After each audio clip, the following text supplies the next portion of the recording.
So what about this carnivore diet trend? We see it from the fakes and phonies like Liver King, and we also see it to the flip-floppers and the hot moppers, the self-experimenters like Paul Saladino, aka Pauly Salads. But is there any credibility here? What's the reality of this diet that cuts out almost every single food group? And before you go thinking this is an anti-carnivore, pro-carnivore video, I personally have tried the carnivore diet. I'm gonna get into my findings a little bit later on. Some of them are actually pretty intense. But first, let's get into why people think the carnivore diet is the next great thing. It all starts with glucose. This word is probably worse now than the F-bomb. People are terrified of this glucose. They're afraid of having too much of it. They're afraid of getting fat. They're afraid of not being able to lose weight, and they want to blame it all on sugar. And there is actually very good reason behind that. However, this no fructose, no glucose diet, no fruit, no honey, not even plants. How do people get any glucose at all? Well, the thing is that glucose is actually so important that the liver will go ahead and actually make glucose for you if it's not getting it from your diet. But here is the issue there, and this is where a lot of the carnivores and a lot of the other diet peddlers, I would call them, seem to have a disagreement. How much is enough? And is the liver actually able to make enough glucose for the body to perform, not only to survive, but to perform at an optimal level? There's a big difference between surviving and living, baby. But to be fair, your liver is already doing a lot. It's probably doing too much, no offense. So do you really want it to also have to now worry about producing glucose so that your brain can function at its bare minimum? You see, when you eat carbs, insulin is produced through the pancreas. And then this insulin is sent to the liver to get produced through glucose transporters. And then overall, this is how it gets into your cells. Now, why is that so important? Well, let's look at where insulin production actually begins. And big shocker here, it actually begins in your brain. Now, what does the brain need to create this? The brain needs circulating glucose to make its own. So it's a system that requires an external glucose source. And then on top of this, why is it that if you stop eating carbs, you get a craving to eat more carbs? Is this our body just trying to get us fat so that we can hibernate, or that we don't have to worry about eating for the next 3 months because we stored it all in our body fat? No, this is the body asking you to give it what it wants so that it can create the proper nutritional profile within its brain. And this is simply from the ghrelin telling you to get carbs. Now, unfortunately, our brain doesn't know that the carbs that we're getting from the high fructose corn syrup, from the hyper processed food, is a lot different for our body than the carbs would be getting from real food that maybe, say, our great grandparents would have eaten 200 years ago. But this ghrelin is trying to help you. Your body is trying to allow you to live. It's trying to get you to get carbohydrates into your system so that it can turn into your brain, which creates brain power. Now, you can just try and man up to this urge and overpower it, or you can just fill your gullet with more meat and more food that your body doesn't actually need, just to pressure your liver to create that glucose that your brain is so desperately craving. But what happens when your body gets put into this situation? It sounds pretty intense, right? Well, of course, it's going to cause stress in the body. It's going to increase your cortisol levels. And not only will it increase it, but it'll actually cause a spike in your cortisol levels. And when carbs are limited, the enzyme that makes cortisol goes up. And this has been shown to happen in human studies. Now, cortisol is important. We do need cortisol to get out of bed in the morning. We need cortisol to make sure that we can protect ourselves, that we can find things that we need to look for. There's plenty of reasons we need cortisol, right? But chronic cortisol is what causes aging. And not only that, but chronic cortisol, or excess cortisol, is going to slow down your body's production of testosterone. And when you don't have testosterone production and you're constantly in cortisol, then your hormonal health is going to greatly suffer. So no wonder guys like the Liver King were on a concoction of pharmaceuticals that could take out Barry Bonds or Lance Armstrong's whole cycling team, because his body was under constant stress. So his body couldn't make those hormones naturally, especially at the level that he was training and the level that he was consuming. But not only does it affect your cortisol levels, there's also another very important hormone that your body is going to want to optimize, and this diet is going to crash that as well. And this has a whole lot to do with your gut. And as Daddy Huberman says, there are 3 things that your gut craves. Gut neurons want amino acids, fatty acids, and sugar. And these gut neurons, they're smart, right? They know what they're doing. This isn't their first gut rodeo. They send a signal to the dopamine centers of the brain. Now, don't get me started on the importance of dopamine optimization, especially in today's day and age, especially with the rise of social media and the access to so much easy, quick dopamine. Our dopamine receptors are completely burnt out. And this is something that we need to fix, not cause more stress on. And And guess what? On top of that, the body needs dopamine, not just for enjoying your day and feeling happy, but it's also important to be getting it on with your significant other or others. So not only will you have that carnivore breath, but you won't even be able to put your money where your mouth is, or put your money maker where her mouth is. I think you know what I'm trying to get at here. And on top of this, when people cut out carbs, it means that they cut out one of the greatest superfoods on the planet, God's gift of fermented veggies, something that all the babushkas and all of the traditional medicines have used for thousands of years, because it's in multiple cultures for a reason. There's a reason why these foods are cherished. There's a reason why fermented foods not only allow them to have a longer shelf life, but they also are a great symbiotic tool for improving our gut microbiome. And then on top of that, not to mention the effect of cutting out carbs on your thyroid levels. And thyroid covers a whole bunch of different bases, from your energy level and mood all the way to how you retain and lose weight. But here's probably the scariest one. If you cut out carbs, it's very likely that the neurons in your brain will start to die off. Now, why are people talking about these diets having all of these nootropic-like effects? Because you're cutting out the junk. You're giving yourself just pure protein, which in the short term, proteins and fats will help with your brain health. But in the long term, you're going to start starving your neurons, the cells that you need in order to think, remember, function. All of these things are going to get starved off from having no glucose. But that's just the science behind it. Now to my story. And when I started carnivore, I was actually enjoying it. It was amazing. I was eating steak and eggs every single day. The food was amazing. Now at this point in my life, I was in a low point. I wasn't feeling great. I just moved back from a place that I loved. I had a huge transition in my life. Not that kind of transition. I was living in a place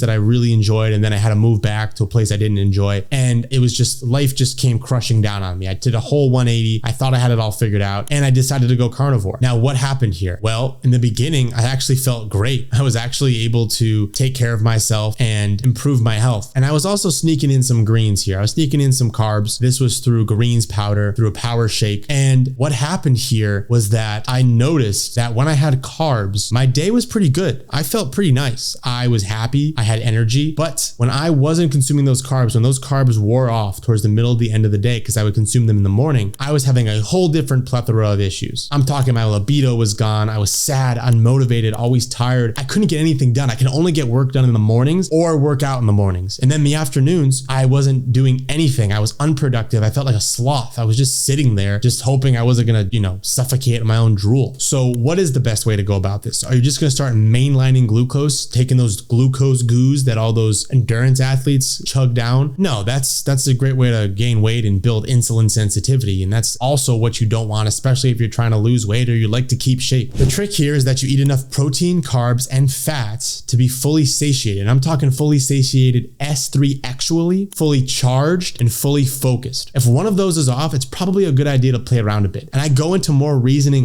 why this is the case in my keto video, describing what the problem is with the keto diet. So check that video out to see what other hormones are at play here, and find out what happens when your sex hormone binding globulin gets skyrocketed through these crash course diets, and how to fix that. And if you have an autoimmune disorder, if you're one of the people that have a really intense autoimmune where any non-animal food causes a flare up or flash up, try to find a clean carbohydrate source that has zero anti-nutrients, zero fillers, something that's probably a powder, something that's more like a shake, and then let me know how you feel in the comments. And if you're on one of these diets, also let me know how you're doing, if you're crushing it, if you're enjoying it, or if it's just not working the way you thought it would, or if you've lost the weight you wanted to, but a lot of other things had to compensate for that weight loss. Because even guys like Pauly Salads himself had to reintroduce things like fruits and honey into his carnivore diet. So we don't have to overcomplicate this. And in the end, just eating steak is not the answer either. There are plenty of benefits with animal meat, especially ruminant animals, organ meats. They're super nutrient dense powerhouses, but they don't need to be everything you consume. So let me know in the comments what your ideal diet is, what you've tried, what's worked, what hasn't worked, and like and subscribe for your health.